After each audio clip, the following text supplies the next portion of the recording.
Welcome once again to Christian Doctrine and Systematic Theology. In the last session, we introduced the term eschatology as the study of the end times. We learned there are a number of contrasting viewpoints regarding Jesus' second coming. Next, we're going to turn to the Bible to examine the basis of these contrasting viewpoints.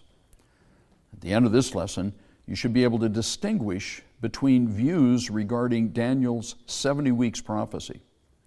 You should be able to identify the difference in scriptural interpretation that leads to these contrasting views.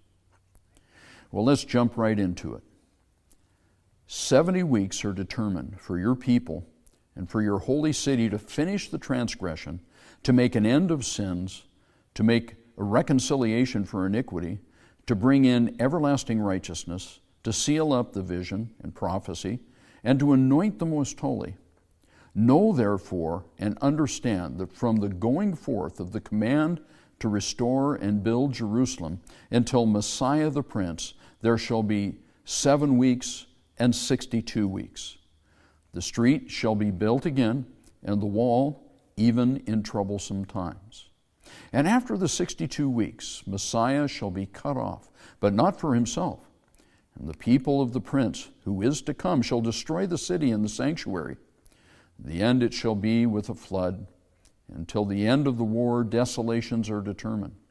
Then he shall confirm a covenant with many for 1 week. But in the middle of the week he shall bring an end to sacrifice and offering. And on the wing of abominations shall one who makes desolate, even until the consummation, which is determined, is poured out on the desolate. That's in Daniel 9, 26 through 27, and it's called the 70 weeks prophecy. Now, 70 weeks, or literally 70 sevens, probably does mean 70 weeks of years, 490 years. And if so, it demonstrates remarkable historical accuracy. Now, it's true that 70 weeks could mean 70 periods of time, because 7 is a perfect number, 10 is a perfect number. 7 times 10 is a complete era, and divided into perfect periods suggested by the figure 7. In Jewish literature, numbers are very often used symbolically. We see that in Matthew 1:16. But 6 things are to happen during these 70 sevens. Let's review them. First of all, to finish transgression. Secondly, make an end of sins. Sounds like forgiveness. Third, to reconcile people to God, to deal with people's sin. Fourth, to bring in everlasting righteousness. Fifth, to seal up or fulfill the vision and prophecy. And finally, to anoint the most holy. It's obviously Jesus. Well, when we look at history, we find that 70 weeks of years would be 49 years, and this prophecy was fulfilled when the temple was rebuilt. 62 weeks of years would be 434 years, and yes, at 62 weeks, Jesus appeared, Messiah appeared. This prophecy was fulfilled. But now things start to get a little bit sticky. It talks about the fact that after 3.5 weeks, Messiah will be cut off. And the prince who is to come will destroy Jerusalem, coming like a flood. This is Christ's crucifixion and the destruction of the temple in AD 70. But is this during the 70th week, or does it occur during the 69th week? Well, it's not explicitly mentioned in verse 26. But I'd like to ask you a question.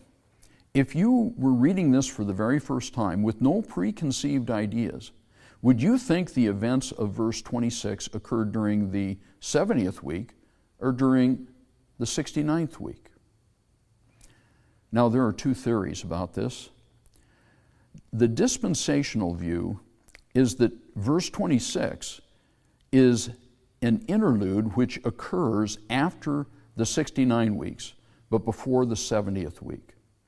And then verse 27 describes the 70th week, which will occur at the second coming. Now, this contrasts with the Reform view, which says that verse 26 describes the 70th week from the standpoint of the flesh. Verse 27 describes the 70th week from a spiritual standpoint.